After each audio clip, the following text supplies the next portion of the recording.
anak bul nak ada umur kontrak peranam teh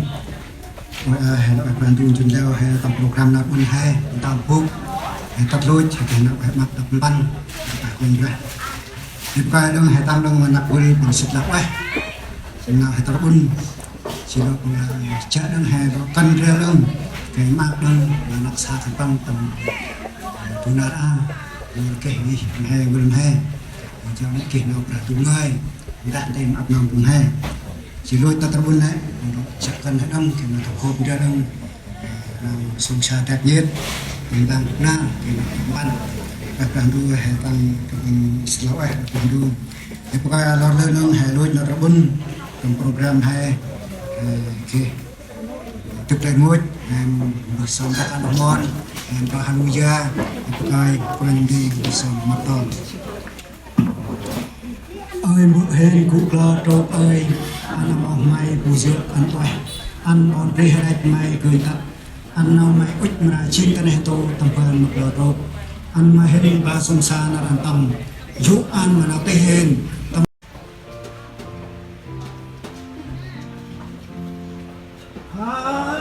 Hallelujah mà trọn Giêsu Hallelujah Amen Hallelujah mà trọn Giêsu hên rong mai hồn an Amen. Tân bước tân vừa bài ra tân bước từ lòng Yusuf mày bên nơi yếu Abraham Abraham đập bàn mất mất cha ôi mày cút trên nó vừa ông hên mẹ bị nhiên tam bờ mong a tất na còn ra Yusuf là vậy Amen.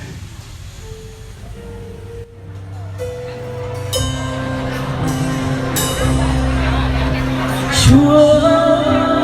con ta ơn Chúa tình Chúa ôi ai đời sống dậy ơn điên lớn hay dần ở chi sai bằng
Và thưa quý vị và các bạn thân mến, và tôi biết rằng cho dù bất cứ ở nơi đâu và bất cứ thời đại nào và trong mọi cảnh nào đi chăng nữa, tôi biết rằng Đức Chúa Trời vẫn luôn hiện hữu trong cuộc đời mỗi người chúng ta.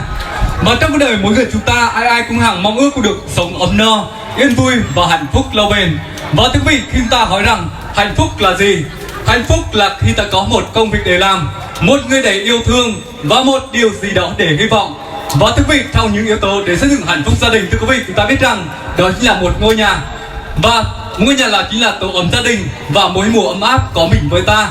Và những ngày hạ về gió mát chan hòa và đông về ấm áp của nhà thân yêu. Và thưa quý vị và các bạn thân mến, và trong ngày hôm nay, sau những ngày đợi thăng chờ, sau những ngày đợi đêm mong, thì gia đình anh chị Ma Nhương, Mẹ Nhương của chúng ta đã xây dựng cho mình một ngôi nhà mới thật là đẹp đẽ và khang trang. Và chính vì đó người xưa có câu tàu trâu hỏi vợ làm nhà, và trong ba việc ấy thật là khó thay. Và thưa quý vị và các bạn thân mến, và ngày hôm nay tạ ơn Đức Trời vì sự ban cho của Ngài không dứt kể. Và ta biết rằng một ngôi nhà được xây dựng bởi những bàn tay tài hoa của thợ, và tất cả những điều ấy ta cùng người khen Chúa. Vì Kinh Thánh chép rằng và chẳng có một ngôi nhà nào không bởi tay người dựng nên, và đấng đã tạo nên muôn vật đó chính là Đức Trời. Và hôm nay là một ngày thật bình an và thật phước hạnh trên mảnh đất Bon Tru ở thị trấn Đắk Mông, huyện Công Đô. Một ngôi nhà mới thật là đẹp đẽ, thật khang trang được xây dựng nên bởi những tài hoa của những người thợ và sự ban cho của Đức Trời. Và ngày hôm nay chính là một ngày đẹp trời, ngày 16 tháng 12 năm 2023, nhằm ngày 14 tháng 1 năm Quý Mão. Gia đình anh chị đã long trọng tổ chức lịch mừng tân gia, mừng ngôi nhà mới ngày hôm nay. Và tất cả quý vị chúng ta đang hiện diện và có mặt trong buổi tiệc trưa ngày hôm nay cũng chỉ với một lý do duy nhất, đó là chúc mừng hạnh phúc cho gia đình anh chị trong một tiệc mừng tân gia một ngôi nhà mới ngày hôm nay. Và chính vì đó tôi xin được trân trọng kính mời toàn thể tất cả quý vị chúng ta cùng dành cho gia đình bằng những tràng vỗ tay thật lớn thật nỗi nhiệt để cùng chúc mừng được không quý vị. Và thưa quý vị và các bạn thân mến, ở giờ đây chúng tôi không để toàn thể tất cả quý vị chúng ta phải đợi chờ lâu hơn nữa. Mùa xuân thì hoa nở tưng bừng, và ngày hôm nay chúng ta cùng nhau mừng ngôi nhà mới của gia đình hạnh phúc nhất ngày hôm nay. Từ đây chúng tôi xin được trân trọng kính mời chủ nhân ngôi nhà mới xinh đẹp ngày hôm nay, xin được trân trọng và kính mời anh Y Xanh, vợ Nhương và chị Hờ Riêng, Mẹ Nhương cùng trở về sân khấu và để ra mắt đến tất cả quý vị khách quý trong ngày hôm nay. Xin được trân trọng và kính mời. Và thưa quý vị và các bạn thân mến, và như vậy là giây phút khoảnh khắc hạnh phúc nhất trong buổi trưa ngày hôm nay cũng đã đến. Trải qua biết bao nhiêu tháng ngày, hôm nay ngôi nhà mới từ đất này mọc lên, ngoài kia hát nửa đợt trên, và trong lòng hạnh phúc càng thêm mặn nồng. Và thưa quý vị, đã bao ngày tháng gian nan, chồng vất vả, vợ lo toan hàng ngày, bây giờ thỏa ước mơ này ngôi nhà hạnh phúc tràn đầy yêu thương. Và thưa quý vị, một lần ta cùng dành cho gia đình ta bằng những tràng vỗ tay thật lớn, rất nỗi nhiệt cùng chào đón và chúc mừng được không quý vị.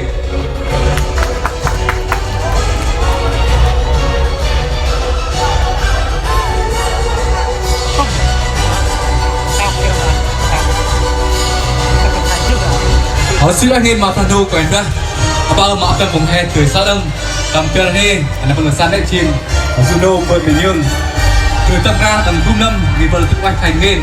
ta có đăng nào rong nào giúp phần đu của anh ra là cái đơn tầm nào phần đu ngơi tầm lại ghi vân lệ ăn kia nơm hay mùi văng là nầm hắc gì rần rơ này phần đu của anh ra ta có đăng nào đấy tự quay thành nên tầm ra mà ấp năm vùng hè từ ra đăng nào mắc bia tầm ra lót tên là mọc hè ta ti ăn tay đang mặt là vân là xa bao đó. Xin lỗi là mà phải nghe, xin lỗi nghe mà phần đầu quảng ra ban là một cái đăng nào sạch lậu ấy các ta tầm ngoài tạt bay là tên đăng là vân ở cái nào vân buộc ngoài kia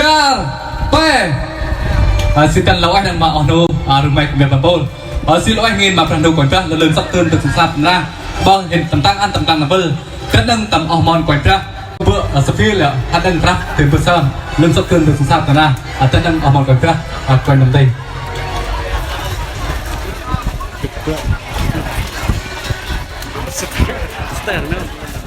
Hè biết bắt tụ ai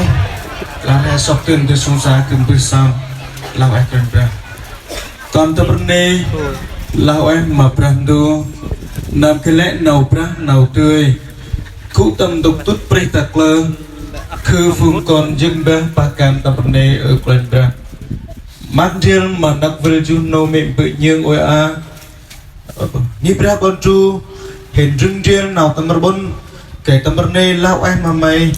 cho nào mày mất mơ mày cha uynh mà ăn mà khăn bằng kịp tùm lông nghi hiện mát riêng hiện ra tâm nê và mày ở quanh ra nà đông nạc vượt khăn bằng vượt tương puning kì rừng riêng nào mát ôi mà từ sông xa ta bữa chín dân hiện một tí kít ôn nào khăn bằng bư bà kia ốc khi lên cách cam bỡ ba hiện một tí kít ở quanh ra cần ban tim bữa bên đu mà bực lo ăn bữa trong từ sông xa kể xem nào riêng ngày sắc hen anh hen tịch kiên thâm xoan hen pakan mà hen nam pakan đông mà mày bữa từng bữa kết đông mà phùng trong bữa các bạn khăn bằng cú tâm nào các bác can áp cú tâm nào một tông từ sông xa từng phần tâm trong bữa ăn khăn bằng kích minh tâm nào pakan vâng các lập xa áp mông nào từ tông một mày ở quên ra nà elor hen sóc tương từ sông xa hen các kết đông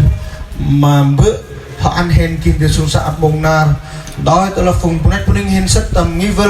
tầm cung trong cái lư khăn bằng hành tầm bữa ăn khăn bằng kinh nào đập bàn đồng ở quên ra còn hơn lên là còn bước sam đập bằng từ sông xa tầm ban tim bữa còn bước sam lên hâm tầm mồ Jesus Christ amen.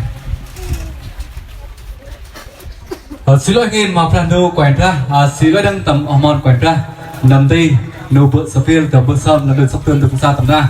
Và thưa quý vị và các bạn thân mến, ta biết rằng lời Chúa phán rằng vậy anh em ăn hoặc uống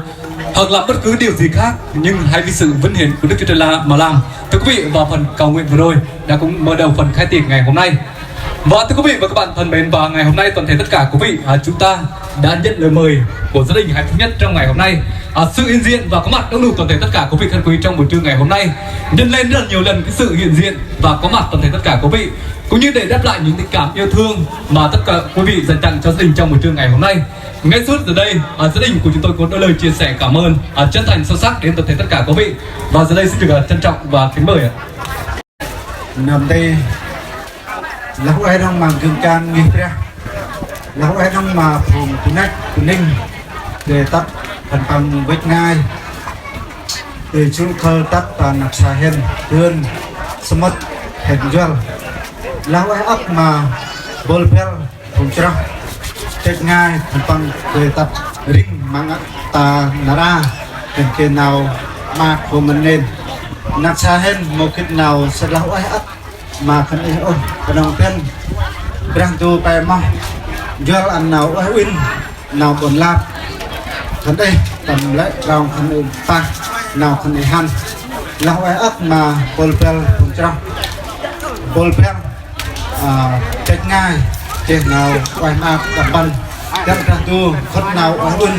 mà khẩn ấy không ngần nghèn trần lão ai và cái đông chụp chân người tầm nào dân cười lão ai áp cực mặt chết vùng dần trên cả phương ngay. Trước hết tôi xin dâng lời cảm tạ Đức Chúa Trời Ba Ngôi vì sự ban cho của Ngài không xiết kể đứng dần nên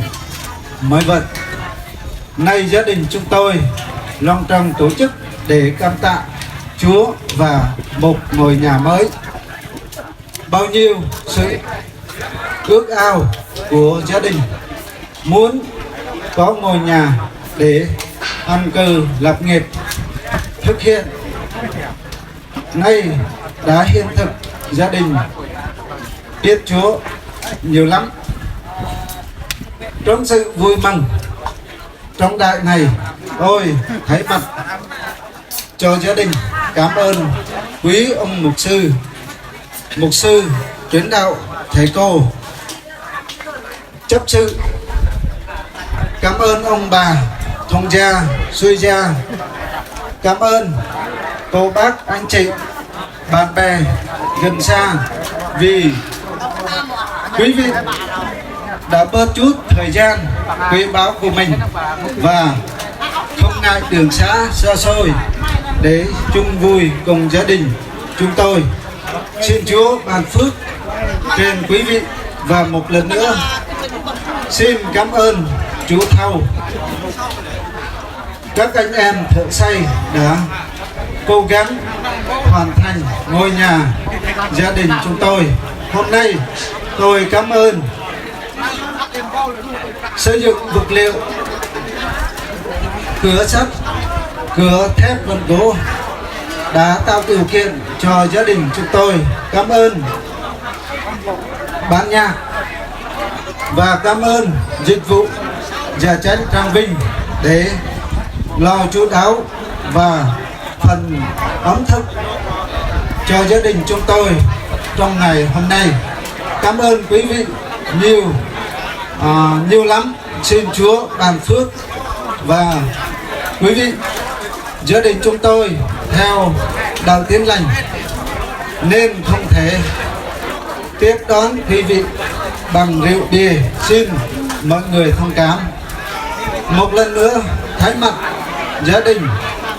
trong lúc tiếp đón mọi người, quý khách không thể tránh khỏi sự thiếu sót. Xin mọi người thông cảm và bỏ qua cho gia đình chúng tôi. Xin Chúa ban phước cho hết thảy mọi người. Chúc quý khách và thật nhiều sức khỏe, hạnh phúc. Quý khách buổi trưa ngon miệng. Xin trân trọng cảm ơn. Và thưa quý vị và các bạn thân mến, bước trải bao năm xây được nhà, vui mừng đón tiếp người gần xa, vui mừng làm thầy. Thưa quý vị, lời cảm ơn chân thành sâu sắc của gia đình đưa gửi đến tận đến tất cả quý vị. Và quý vị dành những tràng vỗ tay thật lớn thật nồng nhiệt để chúc mừng lời phát biểu rồi được không ạ? Xin anh em mà Brando quen ra là phù ấp năm phùng he họ tăng chia nào sân lỗi tập bữa đăng lười hâm tập bữa đăng là phần lực xa hòn chơi chia phù ấp năm phùng he họ tăng tầm ra. Và thưa quý vị và các bạn thân mến, và trong ngày hôm nay toàn thể tất cả quý vị đã có mặt cùng tại đây, bên cạnh sự hiện diện và có mặt đông đủ toàn thể tất cả quý vị những lời chúc thật ý nghĩa. Và bên cạnh đó trong ngày hôm nay đến từ dịch vụ cưới Tràng Vinh của chúng tôi có món quà để dành tặng ngày hạnh phúc cho gia đình anh chị trong tiệc mừng Tân Giang ngày hôm nay. Xin lỗi anh em mặc Brando quản tra lên đăng cái đằng nào mát ra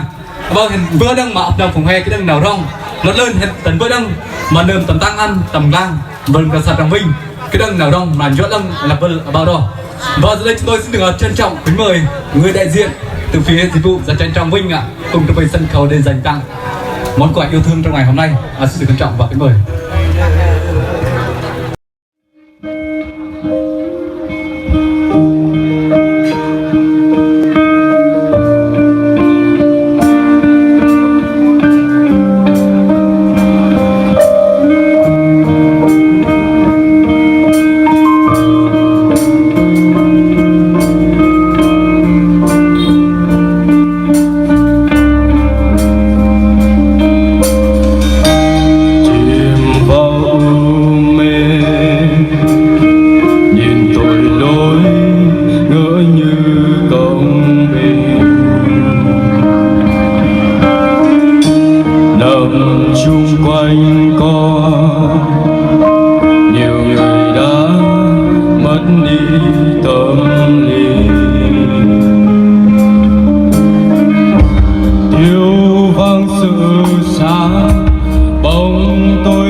vắng sự xa bóng tôi tràn lan cô